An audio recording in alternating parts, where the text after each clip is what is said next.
2024-এর নবদ্বীপ পরিক্রমা চলাকালীন শিবানন্দ বাবার একদিন প্রচন্ড ক্ষুধা পায়।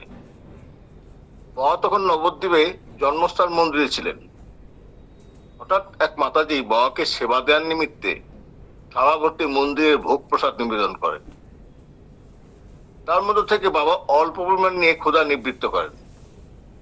উনি শিউরির বাসিন্দা, নাম ঋতুপর্ণা সাহা। আধ্যাত্মিক উন্নতির নিমিত্তে তিনি প্রায় বৃন্দাবন এবং নবদ্বীপে ভ্রমণ করেন। তার উদ্দেশ্য হলো বিভিন্ন মঠ মন্দির দর্শন ও সাধুসঙ্গ লাভ করা। বৃন্দাবনে যেমন প্রভু শ্রীকৃষ্ণ এবং নবদ্বীপে যেমন গৌরনীতায়ের সাহচর্য পাওয়ার জন্য তিনি অত্যন্ত ব্যাকুল। প্রতিদিন নবদ্বীপে জন্মস্থান মন্দির প্রাঙ্গণে সকালে এসে সন্ধ্যা পর্যন্ত ঠাকুরের সান্নিধ্য পাওয়ার জন্য অপেক্ষা করে থাকেন। এই ঘোর কলিকালে প্রকৃত সাধুসন্ত দেখা পাওয়া অত্যন্ত বিরল। বাবাকে চরণ স্পর্শ করে প্রণাম করা মাত্র তার শরীরে শিহরণ খেলে যায়। তখন তার মনে হলো বাবাই প্রকৃত সন্ত, যার খুঁজে তিনি এতদিন অপেক্ষা করছেন। কারণ তিনি বাবার সঙ্গ করে বুঝেছিলেন বাবার মধ্যে নেই কোনো অহংকার, অভিমান, কামনা, বাসনা। এর গুণ সমন্বিত সাধু মহাপুরুষ ছাড়া আর কিছু নয়। এই জগতে প্রকৃত সাধু কোথায়? সবাই ছুটছে কামিনী কাঞ্চনের প্রতি। বাবাকেই তার আরাধ্য ভগবান মনে হয়েছে। বাবাই যেন দেখা যে তার ঈশ্বর দর্শনের আকাঙ্ক্ষা পূরণ করেছেন। প্রায় 40 বছর বয়সী ভদ্রমহিলা অতীব সুন্দরী, তাই বাবা তার নাম দিয়েছেন সুন্দরী মা, ওরফে দেবিকা দাসী। কথা প্রসঙ্গে বাবা বললেন, পূর্বজন্মের সুকর্মের ফলেই এই জন্মে বাবার সান্নিধ্য হওয়ার সৌভাগ্য তার হয়েছে। দেবভূমি অর্থাৎ দেবতাদের বিচরণ ভূমি, বলছি উত্তর কাশীর কথা। সুউচ্চ পর্বতশ্রেণী বরফে আচ্ছাদিত, সেই পর্বতে বাংলাদেশ দিয়ে মসৃণ রাস্তা, পাশেই কুলুকুলু বেগে প্রবহমান গঙ্গা। ঋষিকেশ থেকে দুটি বড় বাস ভর্তি হয়ে 10ই জুলাই 2024 বাবা সহ সমতল থেকে প্রায় 10,000 ফুট উঁচুর দিকে আমরা চড়াই উতরাই পার হয়ে ভীষণ সমস্ত বাঁক ঘুরে প্রকৃতির নয়নাভিরাম সৌন্দর্য দর্শন করতে করতে অপরূপ শোভামণ্ডিত স্বর্গের মতো উত্তর কাশীতে আমরা পৌঁছলাম। সকাল 6টায় যাত্রা শুরু করে দুপুর 12টা নাগাদ ধর্মশালা কালী কমলিতে পৌঁছে যার যার স্থিরীকৃত ঘরে আমরা আস্তানা গাড়লাম। কি সুন্দর ব্যবস্থা! আমরা অভিভূত। ধন্যবাদ ফাল্গুনিদা এবং হীরামনকে। ওনারা 2 মাস আগে এসে ঘরগুলো বুক করেছিল বলেই এত সুন্দর জায়গাতে আমরা সুলভে আশ্রয় পেয়েছিলাম। এই সবই বাবার কৃপা। বাবার আগমনের বার্তা পেয়ে উত্তর কাশীর ধর্মাপ্রত ভক্তগণ মহাপুরুষ দর্শনের নিমিত্তে কালী কমলিতে বাবার সঙ্গে সাক্ষাৎ এবং তাদের প্রণাম নিবেদন করে। প্রাচীনকালে অনেক ভক্ত সাধু সন্ন্যাসী তাদের সাধন ভোজন ও তপস্যার জন্য গভীর বনে, পর্বতের গুহায় দীর্ঘদিন ধরে তাদের আরাধ্যের তপস্যা করে। ঈশ্বর তাদের সাধনায় সন্তুষ্ট হয় এবং ভক্তকে বর প্রদান করে। এই উত্তর কাশী হলো মন্দিরময় নগরী। পাহাড়, পর্বত, জঙ্গল, নদী বেষ্টিত এই পুণ্যভূমি। এই পুণ্যভূমিতে ভগবান রূপ বাবার আশীর্বাদ ও কৃপা পেয়ে তাদের জীবন যেন ধন্য হয়ে যায়। সবার ভাগ্যে তো ঈশ্বর সান্নিধ্য হয় না। কতিপয় ভক্তই বাবা রূপ ঈশ্বরের কাছ থেকে কৃপা ও আশীর্বাদ পেয়ে তার হৃষ্ট চিত্তে ফিরে যায়। গত 16ই এপ্রিল 2024 তারিখে একটা দান উৎসব হয়। উত্তর কাশীর সাধু সাধিকাদের আমন্ত্রণ জানানো হয়েছিল। বাবা তাদেরকে 1000 টাকা করে দান দিয়েছিলেন। অনেক সাধু দান গ্রহণ করতে আসেননি। বাবা বলেন, যাদের টাকার দরকার নেই তারা আসেননি, কিন্তু বাস্তবিকই তাই। আমার অনুভূতি থেকে বুঝলাম যে সমস্ত সাধু সাধিকা এসেছিলেন দীর্ঘ তপস্যার ফলে তাই ভগবান রূপ গুরুদেবের সান্নিধ্যে এসে কৃপা লাভ করেন। আর যারা আসেননি তাদের তপস্যা পরিপূর্ণতা লাভ করেনি, ফলে তারা ঈশ্বরের কৃপা থেকে বঞ্চিতই রইলেন। উত্তর কাশী আগমনের পূর্বে বাবা বলেন, সাধু দর্শনের নিমিত্তে এই পবিত্র ভূমিতে যাওয়া। তাই ভক্ত সঙ্গী হয়ে সাধু দর্শনে ভক্তদেরও যাতে মঙ্গল হয়, তারই প্রচেষ্টা যাতে আমাদের মতো ভক্তদের চৈতন্যের উদয় হয়। ভগবান স্বয়ং যেন উত্তর কাশীর সাধু সন্ন্যাসীদের কৃপা করার জন্য তথায় উপস্থিত হয়েছেন। 2024-এর 17ই এপ্রিল রামনবমী তিথি। উত্তর কাশী ধর্মীয় কর্তৃপক্ষ বিশ্বনাথ মন্দির থেকে হনুমান মন্দির পর্যন্ত এক শোভাযাত্রার আয়োজন করেন।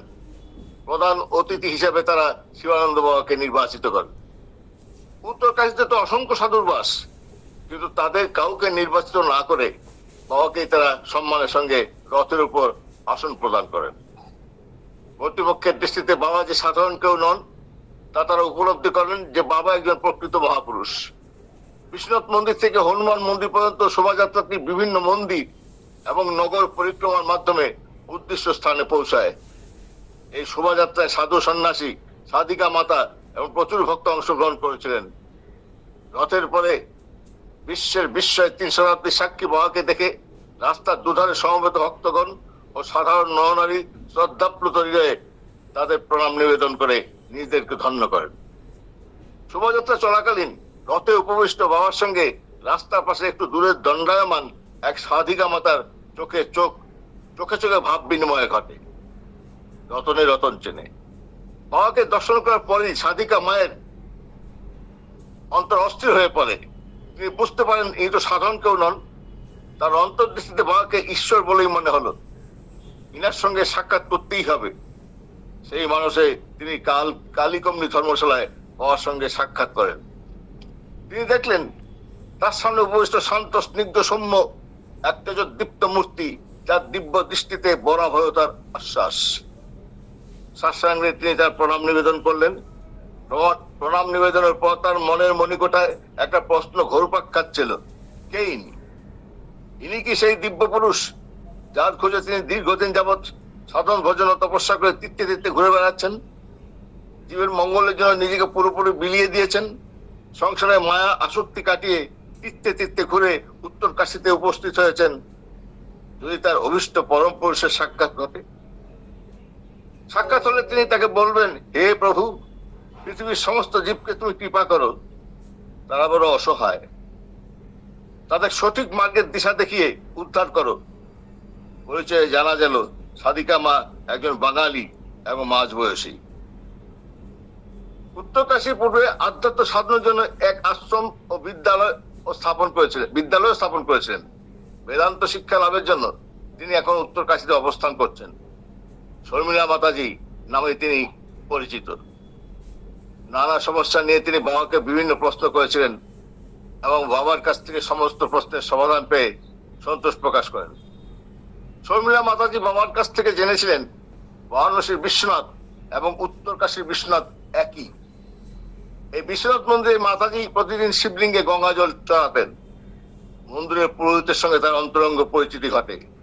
বাবার সঙ্গে সাক্ষাতের পর বিদায় নিয়ে ইষ্টচিত্তে তার আস্তানায় ফিরে যান। রাতে শোয়ার পর হঠাৎ তিনি স্বপ্নে দেখেন বিশ্বনাথ মন্দিরের শিবলিঙ্গে তিনি গঙ্গা জল ঢালছেন, কিন্তু দেখেন শিবলিঙ্গ নয়, শিবানন্দ বাবার প্রতিপত্তিতে তিনি জল ঢালছেন। বিশ্বের বিমলতায় তিনি অবাক হয়ে যান, আমি কি দেখলাম? পরবর্তী রাতটুকু তার বিনিদ্রতায় কাটে। মাতাজি ভাবলেন এটা মায়া বা মনের ভুল। পরদিন দিনের বেলায় তিনি বিশ্বনাথ মন্দিরের শিবলিঙ্গে জল ঢালতে গিয়ে বাস্তবে শিবলিঙ্গের স্থলে বাবার মূর্তিতে তিনি জল ঢালছেন। দেখে তিনি বিস্ময়ে অবাক হয়ে যান। তিনি কিং কর্তব্য বিমূল হয়ে পড়েন। অনেকক্ষণ মাতাজিকে ভাবলে শীন অবস্থায় দেখে মন্দিরের পুরোহিত ডাকলে তিনি সম্বিত ফিরে পান। তবুও শর্মিলা মাতাজি এই ঘটনাকে তার মনের ভুল হিসাবে ভাবে। এরপর শিবলিঙ্গের পাশে দুর্গা মায়ের মূর্তিতে জল ঢালতে গিয়ে দেখেন তিনি শিবানন্দ বাবার মস্তকে জল ঢালছেন। এটা দেখে মাতাজি বিস্মিত হলেও অস্বীকার করতে পারলেন না। এরপর পাশে স্থাপিত হনুমানের মূর্তিতে জল ঢালতে গিয়ে ওই মূর্তিতে তিনি বাবার অবয়বই দেখতে পেলেন। মাতাজির উপলব্ধি হলো যে বাবা হলেন এক মেয়েবাদিতিয়াম, বাবার কেউ নন, মনুষ্য শরীর নিয়ে প্রভু শিব বিরাজমান। এরপর মাতাজি ধর্মশালায় এসে তার মনের দোদুল্য মানতা জনিত অস্থিরতা নিয়ে বাবার কাছে জানতে চাইলেন গত রাতের স্বপ্ন এবং আজ বিশ্বনাথ মন্দিরে শিবলিঙ্গে গঙ্গা জল ঢালার সময় সেখানে বাবার অবয়ব তিনি লক্ষ্য করেন। পাশে দুর্গা মায়ের মূর্তি এবং হনুমান মূর্তিতেও জল ঢালার সময় তিনি বাবাকেই দেখেন। তাহলে কি ভগবান শিব এবং শিবানন্দ বাবা একই অবতার? বাবা নিশ্চুপ। মাতাজি কিন্তু নাচরবান্দা। কাতর আত্মে নিয়ে বারবার বাবাকে অনুরোধ করলে বাবা সহজে ধরা দেন না। উত্তরে স্মিত হাস্যে বাবা জানান, হতেও পারে, শর্মিলা মাতাজিকে বাবা জিজ্ঞেস করেন, তুমি কতদিন যাবৎ উত্তর কাশীতে আছো? মাতাজি জানান তিনি 3 মাস যাবৎ এখানে আছেন। কথা শুনে বাবা শুধু মুচকি হাসেন। বাবার এরকম হাসি দেখে মাতাজি সংশয়ের মধ্যে পড়ে যান। এরপর বাবা বলেন, অনেকদিন আগের প্রচন্ড ভূমিকম্পে এখানে অসংখ্য সাধু সাধিকা মাটির নিচে গভীরে চলে যায়।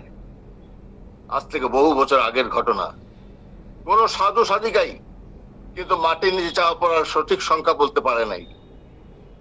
বাবা কিন্তু তাদের জন্য উদ্বিগ্ন এবং তাদের মুক্তির জন্য বাবা উত্তর কাশীতে পদার্পণ করেছেন। আমার মনে প্রশ্ন জাগে, তাহলে কি এই শর্মিলা মাতাজি পুনর্জন্ম পাওয়া সাধিকা মা?